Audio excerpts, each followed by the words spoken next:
দেয়ালের আড়াল থেকে বড় দাদানের কথা শুনছিল ইনশিরা। শেষের কথাটাই তার ভীষণ মন খারাপ হয়।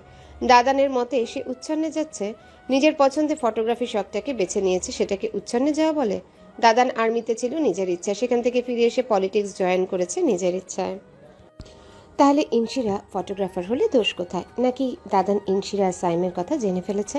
না না, সেরকম হলে তো মির্জা বাড়ির 5 মির্জা, সামিন ইয়াসার মির্জা, ইলহাম মির্জা, ইসমাম মির্জা, ইহান, তাজওয়ার মির্জা, ইরফান মির্জা এতক্ষণে ইনশিরাকে কেটে টুকরো টুকরো করে পাশের ডিসি অফিসে লেকে ফেলে দিয়ে আসতো। ইসি, দাদানের ডাকে চমকে ওঠে ইনশিরা। ইহান গম্ভীর কণ্ঠে বলে, আড়ি পাচ্ছিস তুই? আমি পাতবো কেন দাদার? আমি এখানে দাঁড়িয়ে আছি। আচ্ছা ঠিক আছে, শুনে তো ফেলছিস। দুজনের কথাটা ভালো করে মাথায় ঢুকে নাও। সামনের মাস থেকে মির্জার এন্টারপ্রাইজের অফিসে বসবে দুজন, কোনো গায়গুন না। কথাটা ইহান ইরফানের চোখের দিকে তাকিয়ে বলে, তারপর বলিষ্ঠ শরীরে হেলে দুলে নিজের ঘরের দিকে যায়। বারান্দায় দাঁড়িয়ে দুজনকে দেখছিল অদ্রিতা, আলো আর ঋতু। আলো মুখ হাসি হাসি করে ঋতুকে বলে, দেখেছো, একেবারেই শামিন ইয়াসার মির্জার মতো শাসন। ঋতু মাথা নাড়ায়, অস্ফুট স্বরে বলে, হ্যাঁ, সামিন ইয়াসার মির্জাই। এখন একটা অর্জিতা আলো এনে দাও। কম্পিউটারের মনিটর থেকে দৃষ্টি সরিয়ে ডেস্কের উপর কম্পমান যন্ত্রটাকে মুঠোয় নিয়ে কলটা রিসিভ করে কানে ধরে। ওপাশ থেকে কান্না ভেজা নারী কণ্ঠ ভেসে আসে, প্রীতম, প্রীতম, জামে কি তোমার বাড়িতে? না তো আন্টি, কেন ও বাড়িতে যায়নি? না, আসেনি। তোমার আঙ্কেলকে তো চেনো প্রীতম, আমাকে অশ্রাব্য ভাষায় গালি দিচ্ছে। তোমার বন্ধুকে আমাকে কোনোদিন একটু শান্তি দেবে না? মায়ের বয়সী ভদ্রমহিলার আকুতি শুনে প্রীতমের খারাপ লাগে। পরপর জামির উপর বেশ রাগ হয় তার। ওটাকে আজ শিক্ষা দিতে হবে একটা। সে জামির মাকে আশ্বস্ত করে বলে, আন্টি, আমি ওকে খুঁজে নিয়ে 1 ঘন্টা বাড়ি ফিরছি, আপনি কাটবেন না। ফোন কেটে সময় দেখে প্রীতম। রাত প্রায় 1:45। দেরি না করে প্রীতম টি শার্ট পাল্টে একটা শার্ট গায়ে চাপিয়ে নেয়। তারপর সোজা গিয়ে প্রেরণার ঘরে দরজায় নক করে। প্রেরণা দরজা খুলে অবাক হয়ে বলে, কিছু বলবি? কি করছিল আপু? এই তো আজকের হিসেবটা দেখছিলাম। কি হলো তোর? তোমার স্কুটারের চাবিটা দাও, আমার বাইকের একটু সার্ভিসিং করাতে হবে। এত রাতে কই যাবি তুই? জামিকে খুঁজে ওর বাড়িতে দিয়ে আসতে, আন্টি কাঁদছে। প্রেরণা দুটো চাবি এনে ভাইয়ের হাতে ধরিয়ে দিয়ে বলে, কলাপসিবল গেটের চাবিও নিয়ে যা। এত রাতে দারোয়ান তো আর জেগে নেই। বোনকে ধন্যবাদ দেয় প্রীতম। দরজা লাগাতে লাগাতে প্রেরণা বলে, ফোন নিয়েছিস সাথে? চেক করে বল। নিয়েছি তো আপু। কল দিলে 2 বার রিং বাজার আগেই ধরবি। রাত বেড়েতে আমি টেনশন করতে পারবো না। আই নিড রেস্ট ভাই। তুমি ঘুমিয়ে পড়ো আপু, টেনশন কর না তো। তুই বললি আর আমারও চোখে ঘুম এসে গেল না। যা আপডেট জানাস। ফ্ল্যাটের দরজা বন্ধ করে দেয় প্রেরণা। আপুর কাণ্ড দেখে প্রীতম হাসতে হাসতে লিফটের কাছে যেতে থাকে। প্রীতমকে এখনো কিশোর প্রীতমের মতো ট্রিট করে সে। প্রণমীর বয়স যখন 5 বছর ছিল, প্রীতমের ছিল 12 আর প্রেরণার 15। তখন তারা মা বাবাকে হারিয়েছিল। প্রেরণা প্রীতমের থেকে মাত্র 3 বছরের বড় হয়েও সবসময় মায়ের মতোই আগলে রেখেছে প্রীতম আর প্রণমীকে। অন্ধ বোন আর ভাইকে নিয়ে অথই জলে পড়েছিল প্রেরণা। 4 বছর ভীষণ কষ্টে প্রেরণা তাদের 2 ভাই বোনকে সামলেছে। তারা থাকতো ফুপির বাড়িতে। প্রেরণার যখন 19 বছর, তখন শাওকাত ওয়াসিত নামের একজন ভদ্রলোক প্রেরণার ফুপির বাড়ির দিকে আত্মীয় আপুকে পছন্দ করে ফেললেন। তাদের ফুপির কাছে প্রস্তাব রাখলেন বিয়ের। শাওকাত ওয়াসিতের বয়স ছিল 33। প্রায় দ্বিগুণ বয়সী ওয়াসিতকে প্রথমে প্রেরণা রিজেক্ট করলেও পরে ফুপি বুঝিয়ে শুনিয়ে বিয়েতে রাজি করালেন। তবে প্রেরণা শর্ত দিয়েছিল প্রেরণা আজীবন তার ভাই বোন দুটোকে দেখবে। এ ব্যাপারে ওয়াসিত কখনো আপত্তি তুলতে পারবে না। ওয়াসিত মেনেও নিয়েছিল। একসময় বিয়েতে সম্মতি দিতে দোনমোনা করা প্রেরণা বিয়ের পর পাগলের মতো ভালোবেসে ফেলল শাওকাত ওয়াসিতকে। মানুষটাই ছিলেন ভালোবাসার মতো চমৎকার একজন মানুষ ছিলেন শাওকাত ওয়াসিত, যে বিবাহিত জীবনের শুরু থেকে আগলে রেখেছিলেন তার সহধর্মিণী প্রেরণা এবং সেই সাথে প্রীতম প্রণমীকে। প্রীতম প্রণমী দুলাভাই নয়, পেয়েছিল তাদের একজন অভিভাবক। কিন্তু 3 ভাই বোনের কপালে সেই সুখও বেশি দিন সয়নি। শুদ্ধ যখন প্রেরণার গর্ভে ছিল তখন দুলাভাই মারা যায়। মা বাবার পরে শাওকাত ওয়াসিত নামের চমৎকার একজন আপন মানুষ হারিয়ে ফেলে প্রেরণা, প্রীতম আর প্রণমী।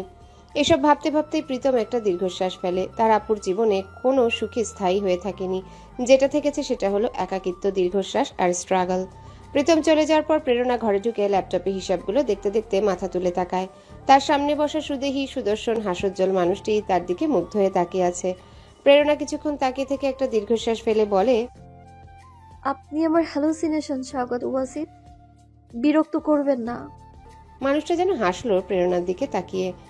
প্রেরণা ওই ভুবন ভোলানো হাসিতে ভুলল না। দু চোখ বন্ধ করে গলার কাছে আসা কান্না নামের অনুভূতিকে পিষে ফেলে দু চোখ মেলে দেখে শওকত ওয়াসিফ নেই। সে ম্লান হেসে পুনরায় কাজে মন দেয়। দ্য আওয়ার্স বড় নেমপ্লেটটাতে জলজল করছে এ ক্লাবের নামটা। ইসমাম মির্জার মেজাজ তুঙ্গে। শেষে এই নাইট ক্লাবের সামনে এসে তার গাড়ি খারাপ হতে হলো। অস্বস্তিতে পুরো মুখ ছেয়ে আছে তার। যুবক যুবতীরা ঢুকছে, আবার কেউ কেউ টলতে টলতে বেরোচ্ছে। সরকারি দলের তোষামোদে এই ক্লাবটা টিকে আছে। গাড়িটা ঠিক দ্য আওয়ার্সের গেটের সামনে এসেই খারাপ হয়েছে। ইসমাম মির্জা তখন থেকে মেকানিকের জন্য অপেক্ষা করছে। এখানে দাঁড়িয়ে থাকতেও তার রুচিতে বাজছে। ইনশিরার ইনায়ের বয়সী মেয়েরা বন্ধুদের নিয়ে হৈ হৈ করতে করতে ক্লাবে ঢুকছে। এসব দৃশ্য দেখে ইসমামের ভীষণ খারাপ লাগে। মেকানিককে কল করেছে, 10 মিনিট হলো। ইসমাম এবার বেশ বিব্রত হচ্ছে যুবক যুবতীদের দৃষ্টি দেখে। তারা কি ভাবছে ইসমামও এখানে এসেছে? অবশ্য এদের ভাবনা দিয়ে কি আসে যায়। তবে কোনো পরিচিত মুখের সামনে পড়লে মুশকিল। বেসরকারি ইউনিভার্সিটির ইংরেজি প্রভাষক ইসমাম মির্জা নাইট ক্লাবের সামনে। এটা দেখলে কেচ্ছা কাহিনী এর রোটে যেতেও সময় লাগবে না। এবং সেই কাহিনী যদি চলে যায় ডক্টর রুকাইয়া পরীর কানে, তবে তো কথাই নেই। পরীর কথা মনে পড়তে ইসমাম ফোন বের করে পরীকে ফোন লাগায়। ওপাশ থেকে ফোনটা রিসিভ করে ঘুম ঘুম কণ্ঠে পরী বলে ওঠে, কোথায় আপনি? আড্ডা শেষ হয়নি আপনাদের? হ্যাঁ, বাড়িতেই আসছিলাম। হঠাৎ মাঝ রাস্তায় গাড়ি খারাপ হয়ে গিয়েছে। আমি এখন দ্য ওয়ার্সের সামনে। পরী ধরফরিয়ে উঠে বসে আতঙ্কিত হয়ে বলে, গাড়ি খারাপ বলে নাইট ক্লাবে চলে যাবেন? কাকে নিয়ে? Sugar baby? ইসমাম জিভ কাটে। ধমকে সুরে বলে, বাজে কথা বন্ধ করো। গাড়িটা এখানেই খারাপ হয়েছে। তো তুমি বাড়িতে ফিরেছো কখন? আমি তো 10টায় শেষ। 3 জন পেশেন্ট দেখে চলে এসেছি। ইহান নিয়ে এসেছে। এই কে কথা বলে আপনার পাশে? মেয়ের গলা। ইসমাম বিরক্ত হয়ে বলে, নাইট ক্লাবের সামনে দাঁড়িয়ে আমি এখানে মেয়ের গলা শুনবে না তো কি গরুর হাম্বা হাম্বা শুনবে? ফোন রাখো, ফিরছি। ফোন কেটে ইসমাম একটা দীর্ঘশ্বাস ছাড়ে। বুড়ো বয়সে গিনিরা এরকম সন্দেহবাতিক হয়ে যায় কেন আল্লাহ মালুম। এইবারের বউগুলো ছেলেগুলোকে আঙ্গুলে নাচাতে ওস্তাদ। সব কটা আলোকে দেখে শিখেছে এসব। পূর্বপুরুষরা কেমন চর মেরে মেরে বউ শাসাতো, আর এখন বউকে মারাতো দূর, উল্টো তার মারা খায়। ছেড়ে দে আমাকে, খেতে দে, খেতে দে প্রীতম। জড়ানো গলায় বলে প্রীতমকে সরিয়ে দিয়ে জামি তার হাতের গ্লাসটাতে চুমুক বসায়। প্রীতম থাবা মেরে গ্লাসটা তুলে দূরে ছুঁড়ে মারে। তারপর জামির পাশে বসা সাফওয়ানকে বলে, কখন এসেছো ওখানে? সাফওয়ান কাঁদনা চেয়ে বলে, এই জানি, আমি খোঁজলাই গিয়ে 1 ঘন্টা আগে পেলাম। জামি টলছে। প্রীতমের মাথায় রাগ চেপে যায়। জামির চোয়াল চেপে ধরে চেঁচিয়ে উঠে বলে। জামি প্রীতমের থেকে নিজের চোয়াল ছাড়িয়ে নিয়ে চেঁচিয়ে উঠে বলে, লজ্জা করে না তোর? আঙ্কেল আজও গিয়ে আন্টিকে গালিগালাজ করেছে তোর জন্য, আর তুই এখানে এসে মাতলামি করছিস? লজ্জা করে না তোর? কেন ছেড়ে গেল আমায়? আমি মোটা বলে? হ্যাঁ, আমি মোটা বলে ও বাবার পছন্দে বিয়ে করবে? ওর বাপকে আমি খুন করে ফেলবো, খুন। প্রীতম বোঝে জামি ঠিক নেই, কিন্তু ওকে নিয়ে দ্রুত এই জঘন্য স্থান থেকে বের হতে হবে। সে সাফওয়ানকে বলে, ওকে ধর, আমাদের বেরোতে হবে। দুজনে জামিকে দুপাশ থেকে ধরে ধরে হাঁটছে। মাতাল জামি তখনও চেঁচিয়ে যাচ্ছে, সালা সালা, এই মেয়ের বাপগুলোকে না আমি ছাড়বো না, ছাড়বো না আমি এই মেয়ের বাপগুলোকে। এই প্রীতম, আমি কোনো মেয়েকে বিয়ে করব না। আমি একটা ছেলেকে বিয়ে করব। জামির মাতলামি দেখে প্রীতম আর সাফওয়ান হেসে ফেলে। জামি বলতে থাকে, এই প্রীতম, আমি তোকে বিয়ে করব। তুই হবি বউ আর আমি হব তোর স্বামী। সাফওয়ান হাসি থামাতে পারছে না। প্রীতম দাঁতে দাঁত চেপে বলে, শালা চুপ কর, তোকে বাড়ি নিয়ে বোঝাচ্ছি। জামি বিড়বিড় করে বলতেই থাকে, মেয়ের বাবাগুলোকে আমি ঘৃণা করি, মেয়েদের আমি ঘৃণা করি। দ্য আওয়ার্সের সামনে এসে দাঁড়াতেই জামির বমি পেয়ে যায়। প্রীতম সাফওয়ানকে বলে, ওকে ধরে রাখ, আমি স্কুটার ঘুরিয়ে আসছি। প্রীতম চলে যেতেই জামি সাফওয়ানের থেকে নিজেকে ছাড়িয়ে নিয়ে 2 কদম সামনে এগোতে হড়বড় করে বমি করে দেয়। এই ছেলে, what are you doing? Oh shit. Ismam গাড়ির দরজা খুলে বেরিয়ে এসে জামিকে ঠেলে সরিয়ে দেয়। জামি তার গাড়িতে বমি করেছে। ইসমাম সেদিকে তাকিয়ে কপাল কুঁচকে জামিকে ধমকে ওঠে। ও শিট, এই ছেলে কে করছো তুমি? সাফওয়ান ছুটে এসে জামিকে ধরে। প্রীতম চেঁচামেচি শুনে স্কুটার রেখে ছুটে আসে। সে কিছুই বুঝতে পারছে না। ইসমাম মির্জা জামির উপর চেঁচাতে থাকে। অপদার্থ কোথাকার, যা হজম হয় না তা খেতে যাও কেন ব্লাডি রাস্কেল। প্রীতম এগিয়ে যায়। ততক্ষণে বুঝতে পারে ঘটনা কি ঘটিয়েছে জামি। সে ইসমামের মুখোমুখি দাঁড়িয়ে বিনয়ের সাথে বলে, সরি আঙ্কেল, ও বুঝতে পারেনি। ইসমাম রাগে গজগজ করছে। আজকের দিনটাই জঘন্য তার। সে বলতে থাকে, তোমরা এই জেনারেশনের ছেলেদের চাপকে সিধে করে দেওয়া উচিত, সব বকে যাওয়া।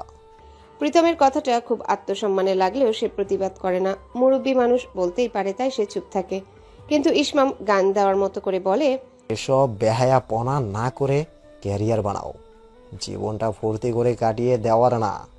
প্রীতম স্পষ্ট ভাষায় জানিয়ে দেয়, আঙ্কেল, এখানে আমরা ফুর্তি করতে আসিনি, আপনার ভুল হচ্ছে। ইসমাম তাচ্ছিল্যের হাসি হেসে বলে, নাইট ক্লাবে তবে কি নামাজ আদায় করতে এসেছো? তোমরা হচ্ছ সোনার বাংলার বোঝা। এবার প্রীতম নিজের ভদ্রতা বজায় রাখতে পারে না, কাটকাট বলে ওঠে, আপনিও তো এখানে এসেছেন, এখানে বেয়াল্লাদের সাথে আপনার কাজ কি? ফুর্তি করতে এসেছেন? ইসমাম মির্জা থতমত খেয়ে যায় তার সামনে দাঁড়িয়ে থাকা ছেলের বয়সী সুদর্শন যুবকের অপমানসূচক কথায়। জামি বিড়বিড় করে জড়ানো গলায় বলে ওঠে, ঠিক বলেছিস আঙ্কেল, আপনার চেহারায় না একটা সুগার ডেডি ভাব আছে। আপনি অনেক সুন্দর আঙ্কেল। ইসমাম দ্বিতীয় দফায় চমকে যায়। প্রীতম জামির মুখ চেপে ধরে শান্ত চোখে তাকিয়ে আছে। ইসমাম বলে ওঠে, কতগুলো বাস্টার্ড। ও হ্যালো, বদ্ধভাবে কথা বলুন আঙ্কেল। আমার বন্ধু আপনার গাড়ি নষ্ট করেছে, তার জন্য মাপ চেয়েছি, কিন্তু আপনি সেই তখন থেকে আমাদের অপমান করছেন। হ্যাঁ, আমরা সবাই এখানে ফুর্তি করতে এসেছি, তাতে আপনার অসুবিধা কি? বাস্টার্ডে কাদের বলছেন আপনি? আপনি নিজে ভালো হলে এখানে আসতেন। প্রীতম খুবই ঠান্ডা গলায় বলে কথাগুলো। ইসমাম স্তব্ধ হয়ে দাঁড়িয়ে থাকে।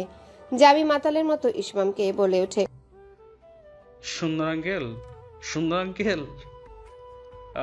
আপনার কি কোনো মেয়ে আছে? ইসমাম তেতে উঠে বলে, তাতে তোমার কি ব্লাডি স্কাউন্ডাল। প্রীতম জামিকে ধরে বলে, স্কুটারে বস, আজ তোকে আমি খুন করব, তোর জন্য এসব হয়েছে। জামি প্রীতমের কথায় পাত্তা না দিয়ে চেঁচিয়ে ইসমামকে বলে, সুন্দর আঙ্কেল, আপনার যদি কোনো মেয়ে থাকে তাহলে আপনাকে ফাঁকিও। প্রীতম মাতাল জামির মুখ চেপে ধরে। সাথে সাথে ইসমামের গা কাঁপছে রাগে। তার ইচ্ছে করছে তার সামনে দাঁড়িয়ে থাকা ছেলেগুলোকে পিস পিস করতে। জামি নিজের মুখ ছাড়িয়ে নিয়ে ডান হাতের মধ্যম আঙ্গুল তুলে ইসমামকে আবারও বলে, ফাঁকিও সুন্দর আঙ্কেল। প্রীতম আর কোনো কথা না বলে স্কুটার স্টার্ট দেয়। জামিকে মাঝখানে বসিয়ে সাফওয়ান পিছনে বসে জামির মুখ চেপে ধরে। জামি আবারও মুখ থেকে সাফওয়ানের হাত সরিয়ে ইসমামকে চেঁচিয়ে বলে, আমি মেয়েদের বাবাকে ঘেন্না করি। প্রীতম একটা গভীর নিঃশ্বাস ফেলে স্কুটার উড়িয়ে স্থান ত্যাগ করে। ইসমাম রাগে হাত মুষ্টিবদ্ধ করে দাঁড়িয়ে আছে। এত জঘন্য ছেলেগুলোর বাবা মায়ের জন্য ইসমামের খুব আফসোস হচ্ছে। বড় দাদান, তুমি জানো আমি তোমাকে কতটা ভালোবাসি, আর আমিও জানি তুমি আমাকে চেনো, খুব সহজে পড়ে ফেলো আমাকে, যা অন্যরা পারে না। আর এও জানি আমি যে তোমার জন্মদিনের কথা ভুলে গিয়েছিলাম তা তুমি সকালেই ধরতে পেরেছো। এজন্য অনেক সরি দাদান, ঠিক আছে? হ্যালো, আসলে আমার কোনো দোষ নেই দাদান।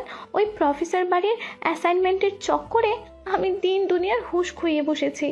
নেভার মাইন্ড, ছোট্ট একটা জীবনে এমন ছোট ছোট ভুল হতে থাকবে। এটা শাহরুখ খানের ডায়লগ বড় দাদান, তুমি তো সিনেমা দেখো না। দাদান, তোমার বার্থডে গিফটটা কেমন হয়েছে? দাদান, সত্যি বলছি, আমি খুব শীঘ্রই চাই আমার বড় দাদানের জীবনে এমন একটা মিষ্টি দেখতে একজন ভাবিমণি আসবে। ভালোবাসি দাদান, তোমাকে ভীষণ ভালোবাসি। আমাকে তুমি আজীবন আহ্লাদ করবে কেমন? আমি কখনোই তোমার কাছে বড় হতে চাই না দাদান। ইনায়া মির্জা। ইহান একবার তার এক হাত ধরে রাখা চিরকুটটার দিকে তাকায়, একবার তার অন্য হাত ধরে রাখা পুতুলটার দিকে। পুতুলটা হচ্ছে একটা ডেমো। ইনায়ার ঠিক এমন দেখতেই একটা ভাবি চায়। চিরকুটে এটা স্পষ্ট করে লেখা। ইহান পুতুলা চিরকুটটা রেখে এবার ইনশিরার চিরকুটটা তুলে নেয়। গোটা গোটা অক্ষরে চিরকুটটাতে লেখা, দাদার ইউ নো না, সবাই আমাকে বলে আমি আলো রানীর মেয়ে, হয়েছি মাম্মার মতো। হাত পা চলে খুব, মুখ চলে কিন্তু মুখে মধু নেই। এবং ইহা একটি অতীব সত্যি কথা, আমি মধু ঢেলে কথা বলতে পারি না দাদান। আমি ইনুর মতো কিউট করে কথা বলতেও পারি না, তোমার সাথে আহ্লাদ করতে পারি না। তবে তুমি জানো আমি তোমাকে কতটা ভালোবাসি। তুমি খুব ভালো থাকো দাদান আমাদের নিয়ে। ভাবি চাই দাদান, অনেক তো হলো। খুব ফুপি ডাক শুনতে ইচ্ছে করছে দাদান। ইহান তাজওয়ার হেসে চিঠি দুটোকে প্রতি বছরের ন্যায় তুলে রাখে সযত্নে। বিড়বিড় করেই বলে ওঠে, তোরা বড় হবে কবে? শুভ্র পাঞ্জাবিটা পাল্টে একটা টি শার্ট গায়ে চাপিয়ে হাত মুখ ধুয়ে নেয়। তোয়ালে দিয়ে মুখটা মুছতে মুছতে আয়নার সামনে গিয়ে দাঁড়িয়ে থাকে, নিজের প্রতিবিম্বের দিকে চেয়ে থাকে দীর্ঘক্ষণ। অতঃপর ধীরে ধীরে বলে ওঠে, তুমি বুড়ো হয়ে যাচ্ছ ইহান তাজওয়ার মির্জা। দুপুরের রোদের তাপটা অসহনীয় পর্যায়ে চলে গিয়েছে। শুভ্র পাঞ্জাবির বুকের কাছটা ভিজে জবজবে হয়ে গিয়েছে, এসির মধ্যেও হাঁসফাঁস অবস্থা। সূর্যের অত্যাচারে শহুরে জীবন অতিষ্ঠ। বিগত বহু বছর ধরে শীতকালের স্থায়িত্ব হয় মোটে 15 দিন, বাকিটা সময় গ্রীষ্মকাল। এদেশে বর্ষাকাল বলে তো কিছুই নেই। আকাশে যখন ইচ্ছে করে তখন কাদের ঋতু দেখে না। রাস্তার একপাশে গাড়িটাকে পার্ক করে রেখে ইহান গাড়ি থেকে নেমে পড়ে। তারপর ফোন বের করে এদিক ওদিক তাকাতে তাকাতে ইনায়ের নাম্বার ডায়াল করে। ওপাশ থেকে ইনায়া কলটা রিসিভ করতে গম্ভীর কণ্ঠে বলে, পার্লারটার নাম কি? ইনায়া উচ্ছ্বসিত কণ্ঠে বলে, এসে গিয়েছো দাদান। ওয়েট, তুমি লিটল ফ্লাওয়ার কিন্ডারগার্টেনের সামনেই তো, তাই না? হুম। ঠিক আছে, তুমি কষ্ট করে 5 মিনিট দাঁড়াও, আমি আসছি। ইহান ফোন কেটে তার হাতের আইসক্রিমের দিকে তাকায়। অসহ্য গরমে এই বরফ খণ্ডটার প্রতি কোনো আগ্রহ পাচ্ছে না সে। নাহিদ তার ভাইকে দেখে বলে ওঠে, ভাই, আশেপাশের মানুষ কিভাবে দেখছে দেখুন। ইহান বলে ওঠে, কিভাবে দেখছো? না মানে সবাই আপনাকে চেনে, ভাবছে ইনান তাওয়াজ মির্জা লেডিস পার্লারের নিচে কি করে। ইহান নাহিদের কথা কানে নিলেও তার দৃষ্টি অন্য কিছুতে নিবদ্ধ হয় গিয়ে। দৃষ্টি স্থির রেখে সে চোখ থেকে সানগ্লাস খুলে হাতে নিয়ে নেয়। তারপর নাহিদকে বলে, উনি সেই ভদ্রমহিলা? নাহিদ ইহানের দৃষ্টি অনুসরণ করে তাকাতেই বলে ওঠে, হ্যাঁ, ওই হুমকি ধামকি আপা। ইহান চোখ সরু করে নাহিদের দিকে তাকিয়ে বলে, হুমকি ধামকি আপা মানে? আরে হুমকি ধামকি আপা, আরে ওই বাবুর্চি আপা, ভাতের হোটেল। ইহান নাহিদের দিক থেকে দৃষ্টি সরিয়ে পুনরায় লিটল ফ্লাওয়ার কিন্ডারগার্টেনের অপোজিটে তাকায়। এক দৃষ্টি তাকিয়েই থাকে। গলাটা শুকিয়ে কাঠ হয়ে গিয়েছে, এক্ষুনি পানি খাওয়া দরকার। হাতের ডান পাশে 20 গজ দূরে একটা ডিপার্টমেন্টাল স্টোর, কিন্তু তার দৃষ্টি স্কুলের গেটের দিকে। ছুটির ঘন্টা বাজার সাথে সাথে মৌমাছির মতো এক ঝাঁক বাচ্চা হুটুপুটি করে গেটের দিকে ছুটে আসছে। এখন এখান থেকে নড়া যাবে না। প্রবল উৎকণ্ঠা নিয়ে গেটের দিকে দৃষ্টি দিয়ে রেখেছে প্রেরণা। ভিড় ধীরে ধীরে কমতে শুরু করেছে, এখনই হয়তো শুদ্ধ বের হবে। ওকে সবসময় বুঝিয়ে বলা হয় যাতে সে ছুটির ঘন্টা বাজার সাথে সাথেই দৌড় না লাগায়। ভিড়ের মধ্যে হোঁচট খেয়ে মুখ থুবড়ে পড়ে যাবে নয়তো। আজও স্কুলের বাস আসবে না, তাই প্রেরণা এসেছে শুদ্ধকে নিতে। 2 মিনিট পরেই স্কুলের ব্যাগ কাঁধে নিয়ে বের হয় শুদ্ধ। গরমের তাপে লালচে আভা পড়া ফর্সা ছোট্ট মুখটাকে দেখে স্বস্তির নিঃশ্বাস ফেলে প্রেরণা। শুদ্ধ মাম্মাকে দেখতে পেয়ে হাত নাড়িয়ে তাকে জোরে জোরে ডাকতে থাকে। তারপর প্রেরণার দিকে আসবে বলে পা ফেলে। রাস্তায় প্রচুর গাড়ির শব্দ। প্রেরণা শুদ্ধকে চেঁচিয়ে বলতে থাকে, বাবা আসছি আমি, তুমি ওখানেই দাঁড়িয়ে থাকো। একের পর এক গাড়ি ডানে বায়ে চলে যাচ্ছে। প্রেরণার সেদিকে কোনো ভ্রুক্ষেপ নেই। সে এক পা সামনে বাড়ায়। তার উৎকণ্ঠা বাড়ছে। শুদ্ধকে দেখে মনে হচ্ছে এক্ষুনি মাম্মার কাছে ছুট লাগাবে, তাহলে সর্বনাশ। শুদ্ধর দিকে ধ্যান রেখে তাড়াহুড়ো করে 2 কদম সামনে দিতেই যাবে, তখনই পেছন থেকে একটা বলশালী হাত তার হাত টেনে ধরে পেছন থেকে টান দেয়। হুশ করে সামনে থেকে একটা ট্রাক চলে যায়। ট্রাক ড্রাইভার চেঁচিয়ে বলে, পাগল নেই, ওই আবার এতই শখ। প্রেরণা ঘাবড়ে গিয়ে চোখ বন্ধ করে বড় বড় নিঃশ্বাস নিচ্ছে। সে কিছু বুঝতে পারছে না। সে কি একটু আগে মরতে বসেছিল? নিজেকে সামলে নিতেই টের পায় একটা শক্ত হাত তার ডান হাতের কবজি ধরে রেখেছে। মুহূর্ত কেটে যায়। চোখ খুলেই সামনে হাতের মালিককে আবিষ্কার করে প্রেরণা। চোখ বড় বড় করে তাকিয়ে থাকে। ইহানের হাত থেকে এক ঝটকায় নিজের হাত ছাড়িয়ে নিয়ে এক লাফে পিছিয়ে যায় সে। ইহান তাজওয়ার চমকায় কিছুটা। পর মুহূর্তে রাশভারী গলায় বলে ওঠে, আর ইউ ম্যাট? গম্ভীর পুরুষালী কণ্ঠস্বর প্রশ্নটি ছুটতে প্রেরণা সম্বিত ফিরে পায়। এটা কি হচ্ছিল? সে কি মরতে বসেছিল? হ্যাঁ তাই তো। আর একটু হলেই তো ওই রড ভর্তি দানবীয় ট্রাকটা তাকে এখানে পিষে দিয়ে চলে যেত। ভেতরটা কাঁপছে তার, কিন্তু বাইরে থেকে দেখে বোঝার সাধ্যটি নেই কারো। সে তার থেকে 5 কদম দূরত্বে পেটানো শরীরের আকর্ষণীয় উচ্চতার শুভ্র পাঞ্জাবি পরে দাঁড়িয়ে থাকা লোকটাকে দেখছে শান্ত চোখে। লোকটা লম্বা ভীষণ। সেদিন পার্টি অফিসে চেয়ারে ঠেসে বসেছিল বিধায় বোঝা যায়নি। ইহান তাজওয়ার প্রেরণার এমন শীতল ভাব দেখে খানিকটা অবাক হয়। ভদ্রমহিলা কেমন ইস্পাতের মতো কঠিন আঘাত ধারণ করেছে? সে তার গতানুগতিক গাম্ভীর্য বজায় রেখে কিছু বলতে যাবে, তখনই প্রেরণা তাকে কিছু বলার সুযোগ না দিয়ে তাড়াহুড়ো বলে ওঠে, ধন্যবাদ। ব্যাস এই একটা শব্দ উচ্চারণ করতে যেটুকু দেরি, চোখের পলকে সে রাস্তা পার হয়ে ওপাশে চলে গিয়েছে। ইহানের ভ্রুযুগল কুঁচকে আছে, কেমন অনুসন্ধানী দৃষ্টি দিয়ে আগন্তুক ভদ্র মহিলার চঞ্চল পদক্ষেপ দেখছে। লম্বা বিনুনি কোমরের কাছে কলমি লতার ন্যায় দোল খাচ্ছে। পরনে তার শাড়ি, ধূসর জমিন কালো পাড়, কালো ব্লাউজের কোনই অবধি হাতা। ভদ্রমহিলা কি সবসময় শাড়ি পরে? প্রেরণা ছুটে গিয়ে শুদ্ধকে আগলে নেয়, ব্যস্ত ভঙ্গিতে এদিক ওদিক দেখে একটা রিক্সা দাঁড় করায়, তারপর ছেলেকে তুলে নিজে উঠে বসে, পাশে বসিয়ে নেয় শুদ্ধকে। ইহান তাজওয়ার তাকিয়ে আছে পাশ থেকে। নাহিদ বলে, এটা সম্ভবত হুমকি থামকি। ধরি রেস্তোরাঁর মালিক আপার ছেলে। প্রায় দিন রেস্তোরাঁয় ক্যাশ কাউন্টারে দেখি মায়ের সাথে বসে থাকে।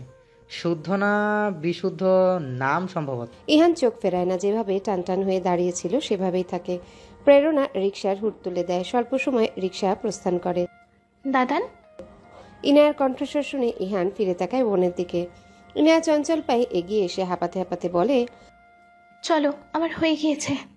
হঠাৎ করে আকাশের রংটা পাল্টে ফেলল। আকাশের দিকে তাকালেই মনে হচ্ছে এ শহরে এক্ষুনি ঝাঁপিয়ে পড়বে। না না, এক্ষুনি নয়, আকাশটা দ্বিধাদ্বন্দ্বে ভুগছে। টানা 2-3 দিন কাঠফাটা গরম ছিল। ইনশিরার অপটু মস্তিষ্কের আন্দাজ এবং ওয়েদার ট্র্যাকারের হিসেব মতে আজ বৃষ্টি হবার কথা ছিল। আন্দাজ মিলে গিয়েছে। ইনশিরা নিজের ট্রাভেল ব্যাগ কাঁধ থেকে নামিয়ে পাশের একটা উঁচু ঢিবির উপর রাখে। তারপর সেখান থেকে হলদে রেনকোটটা বের করে পরে নেয়। মনে মনে আকাশকে ধন্যবাদ জানায় তার প্রতি সদয় হওয়ার জন্য। এমন একটা আবহাওয়ার দরকার ছিল ইনশিরার। রেনকোট চাপিয়ে তার শখের ক্যামেরাটা সে হাতে তুলে নেয়। এটা মেজো বাবা তার গত জন্মদিনে গিফট করেছিল। ক্যামেরার লেন্স চেক করে একবার আশেপাশেও চোখ বুলিয়ে নেয়। জায়গাটা বেশ শুনশান, অবশ্য 2-1 আসা যাওয়া করছে হাইওয়ে থেকে। গাড়ি চলাচল তো করছেই। ইনশিরার গোলাপি রঙের স্কুটিটা একপাশে পার্ক করে রাখা। সে আজ এখানে এসেছে ছবি তুলতে, কিছু নতুন এবং ইউনিক ওয়াইল্ড লাইফ ফটো তুলে সে তার ফটোগ্রাফির গুরু অ্যালবার্ট সিঞ্জকে পাঠাবে আফ্রিকাতে। এখন তার পরবর্তী পদক্ষেপ হচ্ছে গামবুট পরে হাইওয়ের পাশ ঘেঁষা বিস্তীর্ণ খোলা মাঠে নেমে ব্যাঙের খোঁজ করা। ইনশিরা হাসে। তাকে নির্ঘাত মানুষ পাগল ভাববে, অবশ্য ইনশিরা তাতে কিছুই যায় আসে না। সে ঝাঁসি কি রানী, মাতা রানী, অদ্রিতা আলোর কন্যা। নিজেকে সম্পূর্ণ সুরক্ষিত করে ক্যামেরা হাতে উঁচু রাস্তার ঢাল বেয়ে নামার জন্য পা বাড়ানোর আগে সেখানে উপস্থিত হয় তার পরিচিত কালো মার্সিডিসটা। ইনশিরা একটু অবাক হয়নি, সে তাকিয়ে আছে। রেনকোটের টুপি তুলে রেখেছে মাথায়। সাইম গাড়ি থেকে নেমে এগিয়ে আসে, তার ঠোঁট জুড়ে প্রশস্ত হাসি। সুগঠিত শরীরটায় হালকা গোলাপি রঙের ফর্মাল শার্টটা টাই বেশ মানিয়েছে। ইনশিরা দেখে বলে ওঠে, প্রযুক্তির সৎ ব্যবহার করো তুমি। সাইম হাসে। ইনশিরা বলে, চোরের মতো ট্র্যাক করে পিছু নেওয়াটা কোনো প্রেমিকের বৈশিষ্ট্য নয়। যাক, মানলে আমি তোমার প্রেমিক। আমি ভেবেছি আমি মুলার তরকারি, তোমার আশেপাশে থাকলেই বিরক্ত লাগে বলে কপাল কুঁচকে রাখো। ইনশিরা মেকি হেসে বলে, টু ফানি। এলে কেন? ব্যাংক খুঁজতে তোমার সাথে। অফিসের ফর্মাল পোশাকে মানিয়েছে, সভ্য লাগছে বেশ। অসভ্য ছিলাম কখন? আলবাত, বাবার শত্রু সামিন ইয়াসার মির্জার কন্যাকে মাধ্যমিক থেকে লাইন মেরেছো, নির্লজ্জের মতো। কথাটা শেষ হতে না হতেই দুটো বলিষ্ঠ হাতে ইনশিরার কাজ চেপে ধরে নিজের কাছে নেয় সাইম। ইনশিরা চোখ পাকিয়ে তাকায়, চোখ মুখ কঠিন হয়ে গিয়েছে তার। সাইম হাত সরিয়ে নিয়ে বলে, ও সরি। তারপর ঘোর লাগা কণ্ঠে বলে ওঠে। সাইমের মদ্যপ দৃষ্টি দেখে চোখ সরিয়ে ইনশিরা অস্ফুট স্বরে বলে, কি করবে? বাবার শত্রু শামীম ইয়াসার মির্জার আদরের কন্যাকে তুলে নিয়ে বিয়ে করব। ঝড় উঠবে শহরে, দুপক্ষের মধ্যে ধাওয়া পাল্টা ধাওয়া হবে।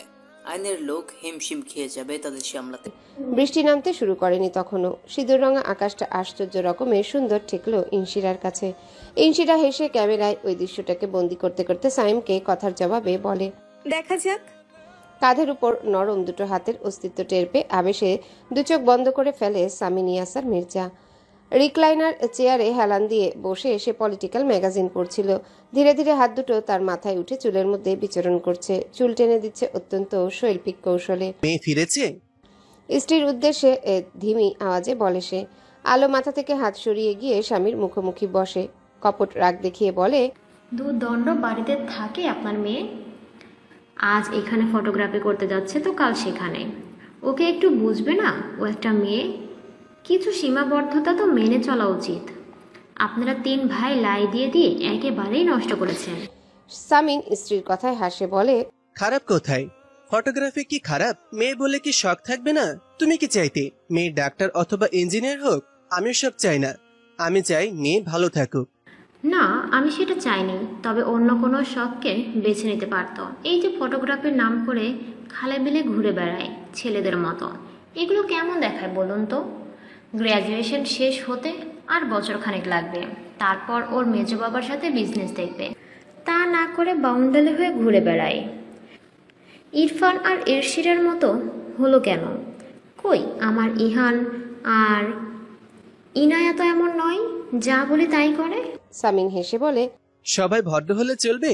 দেখবে এই দুইটার কপালে এমন জীবন সঙ্গী জুটবে যে একেবারে সিধে হয়ে যাবে।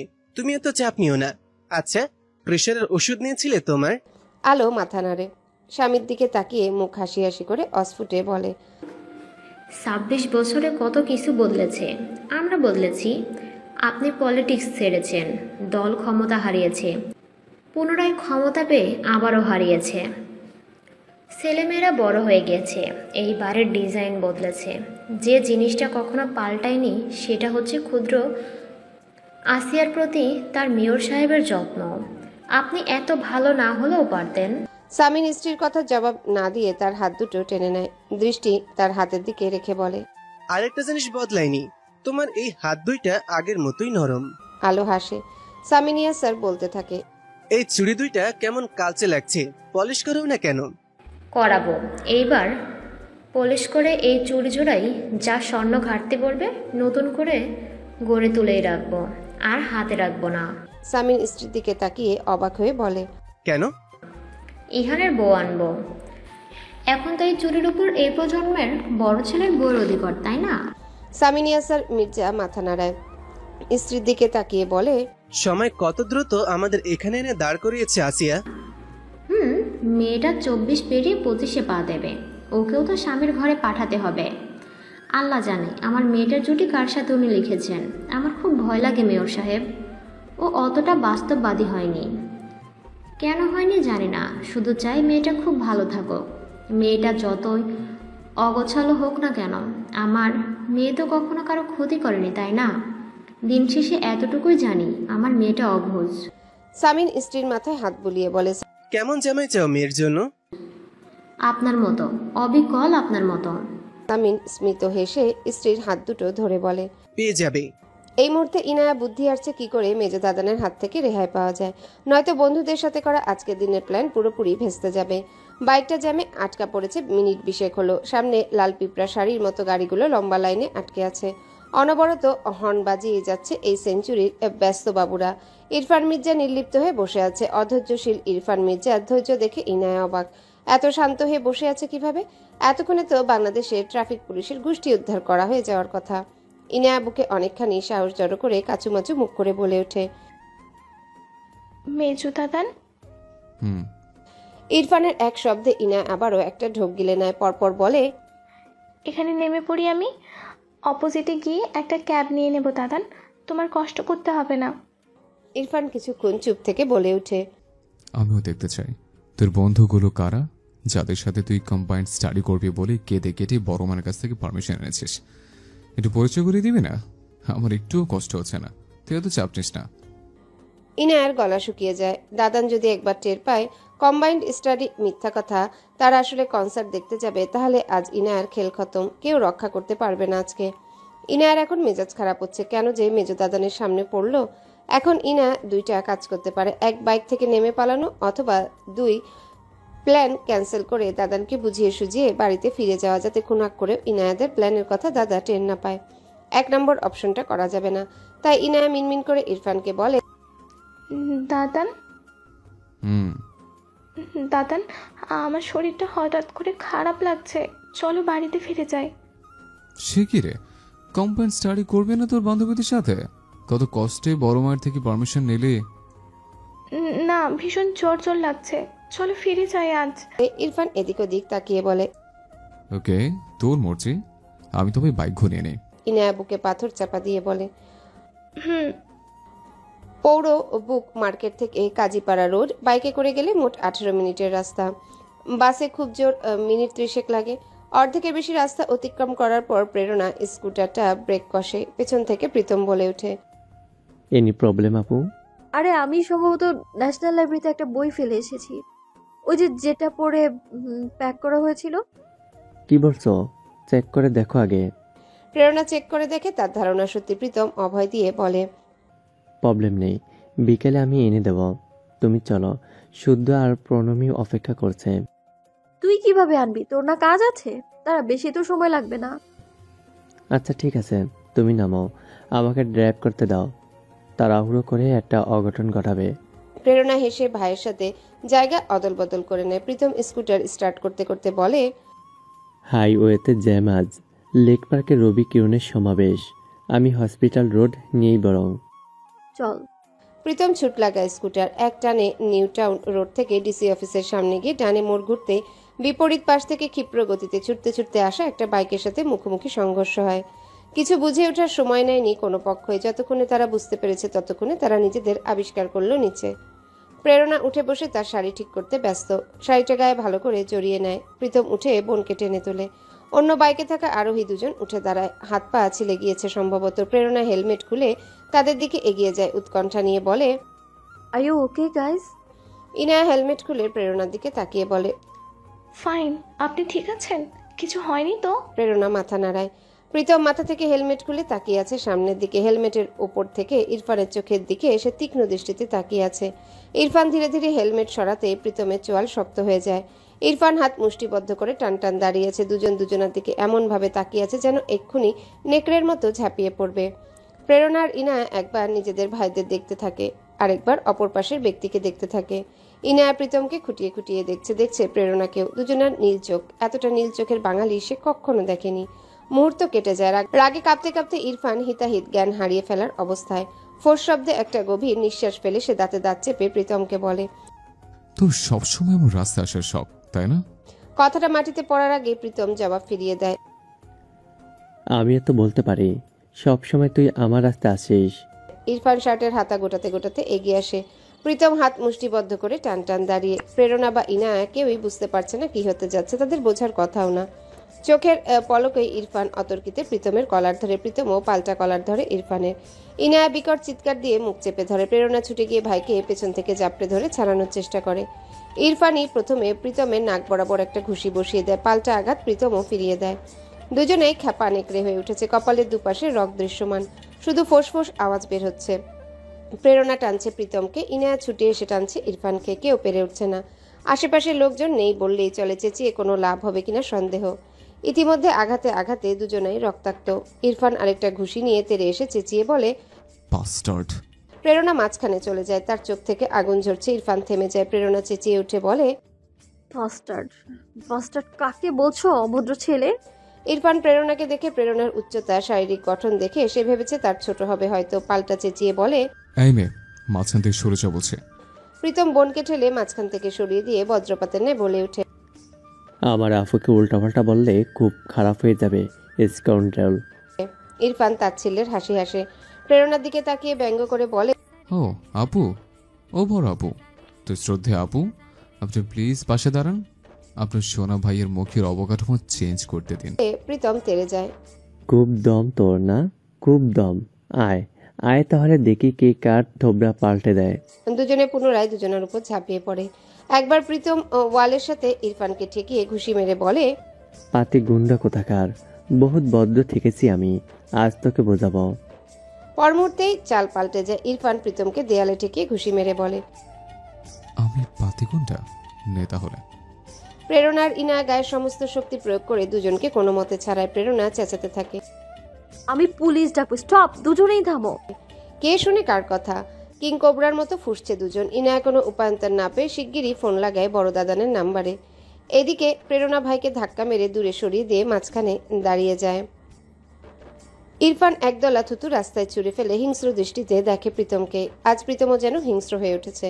পকেট থেকে ফোন বের করে ইরফান কারো নাম্বারে ডায়াল করে ওপাশের ব্যক্তিকে বলে ওঠে, যতজন পারিস চলে আয় কালী মন্দির রোডে। প্রীতম চোখ মুখ খুঁচিয়ে নিজের ফোন বের করে ফোন লাগায় জামিন নাম্বারে। কালী মন্দিরের রোডে আয়, সব কয়টা আয়। গরমের ভয়ঙ্কর দাপটে অস্থির দুপুর। ইনার মাথার রগ দুটো লাফালাফি করছে। ইরফানের পেছনে দাঁড়িয়ে আছে সে, কিন্তু সে তীক্ষ্ণ দৃষ্টিতে তাকিয়েছে তার দাদানের মুখোমুখি দাঁড়িয়ে থাকা লম্বা সুদর্শন সুদেহী আর অদ্ভুত নীলচে চোখের খ্যাপাটে মানুষটার দিকে। তার ধারণা ছিল এই শহরে তার মেজ দাদানি একমাত্র তার কাটা লোক। তবে সামনের রক্তাক্ত মুখ নিয়ে দাঁড়িয়ে থাকা মানুষটাকে দেখে বুঝতে পারছে সেও কোনো অংশে কম না। ইনায়ার এবার ভয় বাড়ছে। বড় দাদান কেন আসছে না? আর যদি এখানে কুরুক্ষেত্র হয় তখন তার মেজ দাদানকে যদি ওই লোকটা খুব মারে। তার ঘোর কাটে প্রেরণার কণ্ঠস্বর শুনে। প্রেরণা প্রীতমকে ধমকে স্কুটার স্টার্ট করতে বলছে, প্রীতমের বন্ধু বান্ধবদের ধমকে চলে যেতে বলছে। ইতিমধ্যে ওই স্থানে পৌঁছে গেছে প্রীতম আহসান আর ইরফান মির্জা, উভয়ের ডজন খানেক বন্ধু বান্ধব। কারো কারো হাতে হকি স্টিক। সবাই যুদ্ধের প্রস্তুতি নিচ্ছে, যেন আজ এখানে খেলা হবে। প্রীতম বোনের কথায় ভ্রুক্ষেপ না করে বলে, আপু তুমি যাও, আমি একটু বোঝাপড়া করে আসছি। ইরফান ইনায়াকে উদ্দেশ্য করে বলে, যা এখান থেকে, আমি আসছি। ঠিক সেই সময় ইহান তাজওয়ার মির্জা নীল রঙের বিএমডাব্লিউটা এসে থামে সেখানে। সবাই সেদিকে দৃষ্টি নিক্ষেপ করে। দরজা খুলে বেরিয়ে আসে শুভ্র পাঞ্জাবি পরিহিত ইহান তাজওয়ার। সানগ্লাসটা চোখ থেকে খুলে ফেলে সে সবার দিকে এক পলক তাকায়। ইনায়া ছুটে গিয়ে বড় ভাইয়ের পেছনে দাঁড়ায়। রাস্তায় দুপাশে 9টা করে মোট 18টা বাইক, 20 থেকে 30 জন লোক। ইরফানের বাইক আর প্রেরণার স্কুটি সেভাবেই পড়ে আছে। ইহান সবার দিকে এক পলক দৃষ্টি দিয়ে প্রীতম আর ইরফানের রক্তাভ মুখমণ্ডল দেখে। সবাই কিছুটা থ হয়ে গিয়েছে ইহান তাজওয়ার মির্জাকে দেখে। ইরফান তাকিয়ে আছে তার ভাইয়ের দিকে। প্রেরণা ইহানকে দেখে এগিয়ে আসে, গম্ভীর কণ্ঠে বলে ওঠে, শুরুটা আপনার ভাই করেছে। ইহান এক পলক প্রেরণার দিকে তাকিয়ে সবাইকে উদ্দেশ্য করে বলে, আমার পার্টি অফিসে চলো সবাই। এখানে দাঁড়ানোর প্রত্যেকটাকে বলা হলো। প্রেরণা প্রশ্ন তুলে, কেন?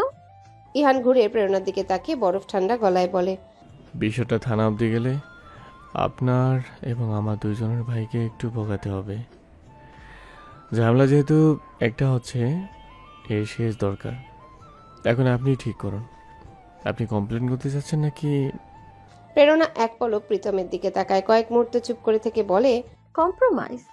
ইহান প্রেরণার দিক থেকে চোখ সরিয়ে হকি স্টিক হাতে দাঁড়িয়ে থাকা ইরফান আর প্রীতমের উভয়ের বন্ধুদের উদ্দেশ্য করে বলে, কোনো দাদাগিরি না।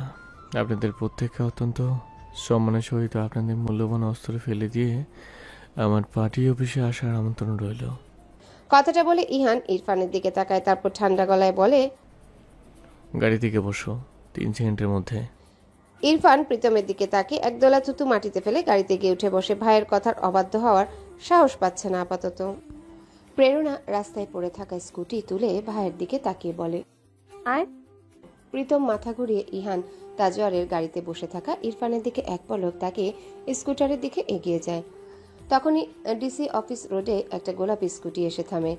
ইনশিরা বড় দাদানের একটা ফোন কল পেয়ে ফটোগ্রাফি বয়ফ্রেন্ড সব ফেলে ছুটতে ছুটতে এসেছে। কিছু কি হয়েছে? কোনো বিপদ হলো কিনা? দাদান তো এইভাবে ডাকে না। বিঘ্নতায় ট্রাফিককে বুড়ো আঙ্গুল দেখে উড়ে উড়ে এসে কালী মন্দির রোডে ল্যান্ড করেছে।